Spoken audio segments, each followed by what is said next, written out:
आज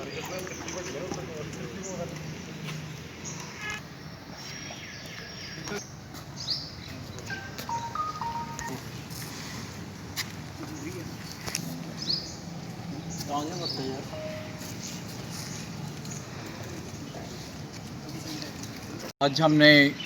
यहाँ district bar association की तरफ से यहाँ डिस्ट्रिक्ट कोर्ट कम्प्लेक्स कठुआ में हमने 74वां आज हमारा स्वतंत्रता दिवस हमने मनाया है,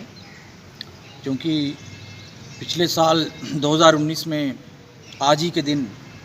हमने यहाँ डिस्ट्रिक्ट कोर्ट परिसर में एक ऐतिहासिक शुरुआत की थी, जिसके चलते हम जम्मू कश्मीर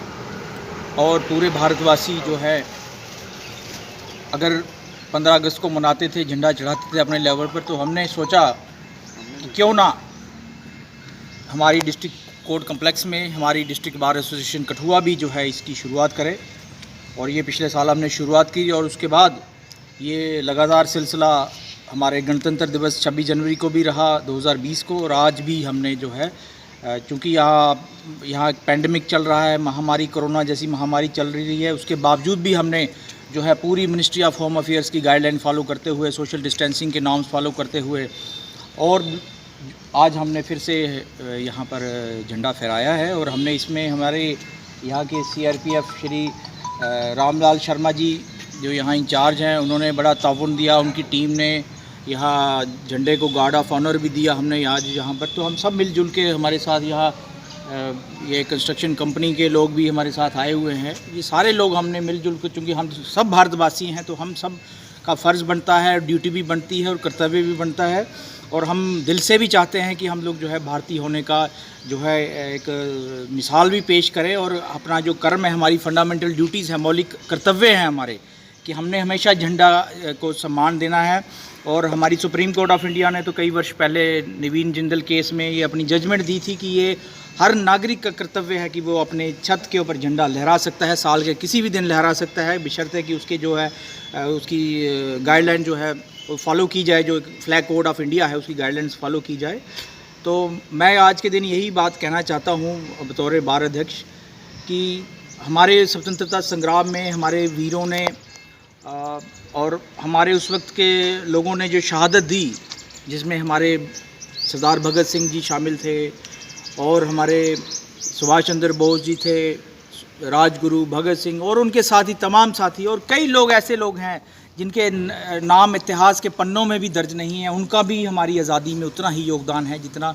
इन सारे लोगों का है, हमारे नेताओं का है, पंडित जवाहरलाल नेहरू जी का है, महात्मा गांधी जी का है, और सरदार पटेल जी का है, श्यामा प्रसाद मुखर्जी साहब का है। तो ये सारे देशभक्त लोग हुए हैं, इन्होंने हमेशा देश के लिए, राष्ट्रवादी लोगों हमेशा ये जो है इन्होंने राष्ट्रवाद को बढ़ाने का काम किया है, और अपने योगदान से जो है जो आज़ादी हमने हासिल की। और बेशक उस वक्त मुस्लिम लीग का एक ज़ोर था और वो लोग देश को टुकड़े करवाने में तुले हुए थे, लेकिन फिर भी हमारे उस वक्त के नेताओं ने, चाहे उनकी सोच जैसी भी थी एक धर्म विशेष को लेके, लेकिन हमारे देश के नेताओं ने कहा कि हम जो है हिंदुस्तान की जो नींव है वो सेकुलर धर्मनिरपेक्ष बुनियाद पर रखेंगे। धर्मनिरपेक्ष का अर्थ ये नहीं है कि हमने एक पर्टिकुलर विशेष धर्म को आगे बढ़ाना है। धर्मनिरपेक्षता का अर्थ सही मायने में अर्थ ये है कि हमने सारे धर्मों को इक्वल सम्मान देना है। अगर किसी भी धर्म के बारे में कहीं किसी के साथ भेदभाव होता है, उसके साथ डिस्क्रिमिनेशन होती है, तो दूसरे धर्म वाले का फ़र्ज़ बनता है कि वो उसके साथ खड़े हो जाए। यही वास्तव में हमारे देश की धर्मनिरपेक्षता है, और धर्मनिरपेक्षता आज से नहीं है, ये सदियों वर्षों से है। और मैं तो बतौर मेरा जो जाति मानना है कि मैं समझता हूँ कि हिंदुइज़्म और धर्मनिरपेक्षता में कोई अंतर नहीं है, दोनों एक समान हैं, क्योंकि हम सब वासुदेव कुटुंबकम की बात करते हैं, हम सर्वे भवन्तु सुखिना की बात करते हैं कि सारा विश्व जो है वासुदेव का घर है। इसी सिद्धांत के ऊपर चलते हुए हम जो है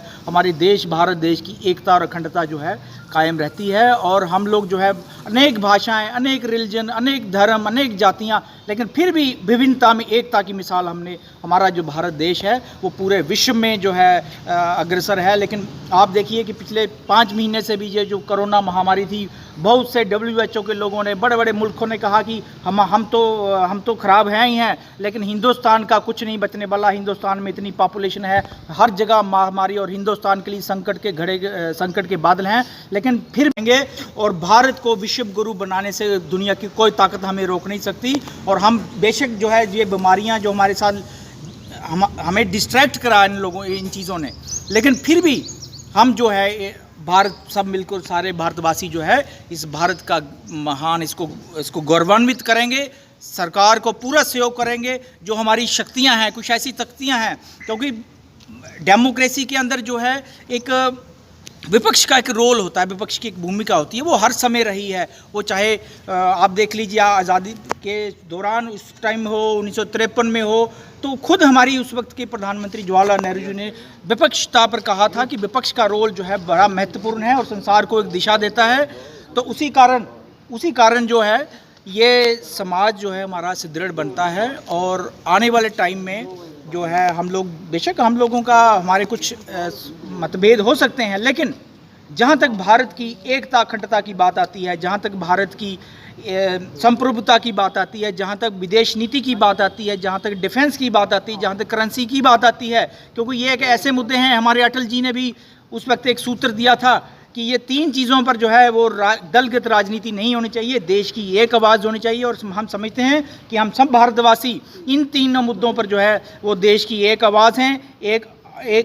तिरंगा, एक झंडा जो है ये हमारी पहचान है, और हमें इस पर नाज है, और इसको हम हमेशा, जब तक हम जीवित हैं, इसको हम बुलंदियों पर ले जाएंगे। यही हमारा जो है, हम सब बार एसोसिएशन के लोग, हमारे और पैरामिलिट्री फोर्सेस के लोग, इनका भी बहुत बड़ा योगदान है। ये बेचारे जो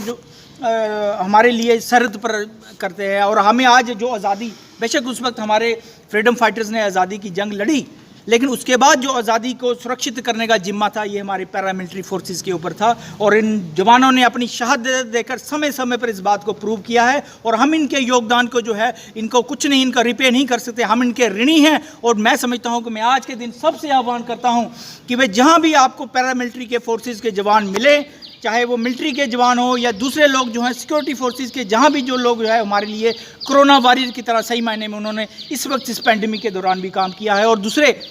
विशेषकर मैं धन्यवाद देना चाहता हूँ हमारे सफाई कर्मचारी जो लोग हैं, जिन्होंने पूरे 3-5 महीने और अभी भी जो है दिन रात हमारी सेवा में लगे हुए हैं। और तीसरे हमारे जो पैरामेडिकल और डॉक्टर्स हैं अलग अलग हॉस्पिटल में, क्योंकि आज उन लोगों का उनका जो योगदान सर्वोपरि है, और सब पूरा भारत, पूरा विश्व जो है उनके योगदान को सराह रहा है। तो हम एज ए बार एसोसिएशन होने के नाते, अपने एडवोकेट होने के नाते, हम भी जो है उनका रोल सराह करते हैं, हाँ, दिल से उनको सल्यूट करते हैं। और लास्ट में मैं इतना ही कहना चाहूँगा कि ये भारत जो है, ये स्वतंत्रता बड़ी मुश्किल से मिली है, और इसका सम्मान करें। भारत के जो मौलिक अधिकार हैं, हमारे कर्तव्य, अब आप जम्मू कश्मीर में अब 370 ख़त्म हो चुका है, अब हम पूरी तरह से जो है भारत के साथ जुड़ गए हैं। और कोई भी कानून जो है भारत का जो पार्लियामेंट पास करती है, वो कोई भी ऐसा कानून नहीं है जो J&K में लागू नहीं होगा, वो सारे कानून लागू हो गए हैं और होने वाले हैं। और आगे भी जो कानून बनेंगे हमारे लाभ के लिए बनेंगे, हमारे वेलफेयर के लिए बनेंगे, वो हम उसका जो है जम्मू कश्मीर के लोगों को भी लाभ मिलेगा। तो मैं समझता हूँ कि जम्मू कश्मीर के लोग जो है ये भी जो है भारत के साथ चलेंगे। अगर कुछ 2-4 ताकतें, कुछ लोग, मुट्ठी भर लोग कश्मीर घाटी में हैं, तो वो भी जल्दी सुधर जाएंगे, नहीं तो हमारी सिक्योरिटी फोर्सेस और हमारी सरकार उनको सुधारने का काम करेगी। नहीं तो हमारे अटल जी ने उस वक्त उनको कहा था, उन्होंने कहा ठीक है, उन्हें पाकिस्तान को संबोधित करते हुए बहुत बड़ी बात कही थी उस वक्त। उन्होंने कहा था कि अगर जम्मू कश्मीर घाटी के कुछ जो लोग हैं, अगर वो पाकिस्तान जाना चाहते हैं, मैं उनके लिए बॉर्डर खोल दूंगा, वो जाए, कोई दिक्कत नहीं, लेकिन जम्मू कश्मीर की भूमि का 1 इंच भी जो है पाकिस्तान को हम नहीं देने वाले। ये उस वक्त उन्होंने प्रण लिया था, हम उस प्रण के साथ हैं। तो जम्मू कश्मीर की एकता अखंडता जो है, वह POK जो है, हम पाकिस्तान को भी यहाँ से आज मैसेज देना चाहते हैं कि आप भी हमारा जो पाकिस्तान ऑक्युपाइड कश्मीर है उसको खाली करें और जम्मू कश्मीर के साथ उसको दोबारा से मिलने दें, क्योंकि वो लोग जो हैं आतताई हैं, आप लोगों ने उन पर जुल्म ज़्यादतियाँ की हैं। POK हमारा भारत का अभिन्न अंग है। और चाइना से भी मैं कहना चाहता हूं कि अगर आप लोगों ने भी हमारा जो है चाइना ऑक्युपाइड अक्साई चीन अपने कब्जे में रखा है, उसको भी वो वापस करें। और जो ये हरकतें चाइना कर रहा है, इसको हम मुंह तोड़ाने वाले टाइम में जवाब देंगे और भारत इसमें सक्षम होगा। यही शब्दों के साथ मैं पुनः आपका मीडिया बंधुओं का और सबका मैं बहुत बहुत धन्यवाद करता हूं कि आपने हमारे यहाँ शामिल हुए और हमारे इस प्रोग्राम को, छोटे से प्रोग्राम को कवरेज दी। आपका बहुत बहुत धन्यवाद। जय हिंद, जय भारत। इधर आओ ना। जैसा कि आज हमारा पूरा भारतवर्ष 74वीं स्वतंत्रता दिवस मना रहा है और आज का दिन बहुत ही ज़्यादा ख़ास है, क्योंकि ये दिन हमें भारतवासियों को ऐसे ही हासिल नहीं हुआ। इसके लिए हज़ारों स्वतंत्रता सेनानियों ने अपने प्राणों की आहुतियाँ दी हैं और आज हम ये आज़ादी के लम्हे जी रहे हैं। तो इसके लिए हमें उनको आज के दिन याद करना होगा, करते आए हैं और अपने प्राणों के अंत तक हम उनको याद करते रहेंगे, क्योंकि उन्हीं की वजह से हमें ये दिन देखने को मिला है। और ये जो हमारा राष्ट्रीय पर्व है, इसको हमारे पूरे भारतवर्ष को घर घर में हर्षोल्लास के साथ मनाना चाहिए, मनाते आ रहे हैं और मनाते रहेंगे।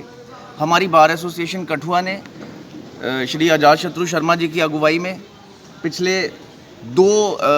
दो सालों से ये परंपरा हमने हमारी कठुआ बार एसोसिएशन में, कठुआ कोर्ट कॉम्प्लेक्स में ये चलाई है कि हमारे यहाँ भी आज के दिन और 26 जनवरी के दिन ध्वजारोहण होता है। तो आज कोरोना पेंडेमिक जो है वो पूरे विश्व में जो महामारी फैली हुई है, उसके चलते